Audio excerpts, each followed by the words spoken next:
नागपूर शहरातील कपिलनगर पोलीस ठाण्याच्या हद्दीत प्रतिबंधित नायलॉन मांजाची बेकायदेशीर विक्री करणाऱ्या इसमावर पोलिसांनी कारवाई केली आहे। मिळालेल्या गुप्त माहितीनुसार 4 जानेवारी रोजी रात्री 10:30 वाजता रमाईनगर परिसरात छापा टाकण्यात आला। या कारवाईत रामचंद्र मिठाईलाल शाहू याला ताब्यात घेऊन त्याच्याकडून मोनोफिल गोल्ड लेबल असलेले नायलॉन मांजाचे 20 कोन जप्त करण्यात आले। जप्त केलेल्या नायलॉन मांजाची एकूण किंमत सुमारे 40,000 रुपये असून हा मांजा शासनाने प्रतिबंधित केलेला आहे। आरोपी विरोधात पर्यावरण संरक्षण अधिनियम 1986 अंतर्गत कलम 5 व 15 तसेच भारतीय न्याय संहितेतील कलम 223 अन्वये गुन्हा दाखल करण्यात आलाय। पुढील तपास कपिलनगर पोलीस करतायत। पोलीस स्टेशन कपिलनगर च्या वतीने काल दिनांक 4 जानेवारी रोजी प्राप्त माहितीनुसार आम्हाला रामचंद्र मिठाईलाल शाहू वय 52 वर्ष राहणार रमाईनगर यांच्याकडे हा शासनाने प्रतिबंध केलेल्या नायलॉन मांजाची विक्री करता आणि त्याने साठवणूक करून ठेवलेली अशी गुप्त माहिती मिळाली होती।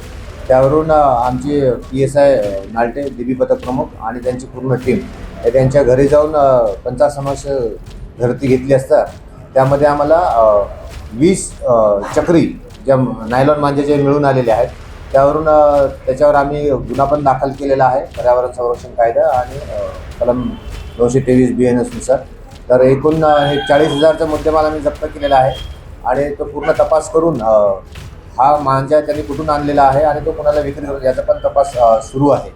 एकंदरीत ही कारवाई माननीय पोलीस आयुक्त doctor Ravindra Kumar single sir, माननीय जॉईंट CP सर, माननीय रिजन सर, माननीय झोन 6 सर, माननीय ACP सर यांच्या संयुक्त मार्गदर्शनामध्ये आम्ही सर्व पोलीस स्टेशन कपिलनगरच्या वतीने ही कारवाई केलेली आहे।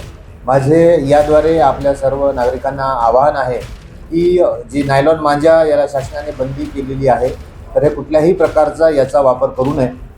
याचा वापर केल्यास आपल्या मनुष्य जातीला जेणेकरून इजा होणार नाही आणि पशुपक्ष्यांना पण इजा होणार नाही यासाठी प्रतिबंध केलेला आहे। याद्वारे बऱ्याच लोकांचे प्राण पण गेलेले आहे, पशुपक्षी पण यामध्ये यांचे पण प्राण जातात।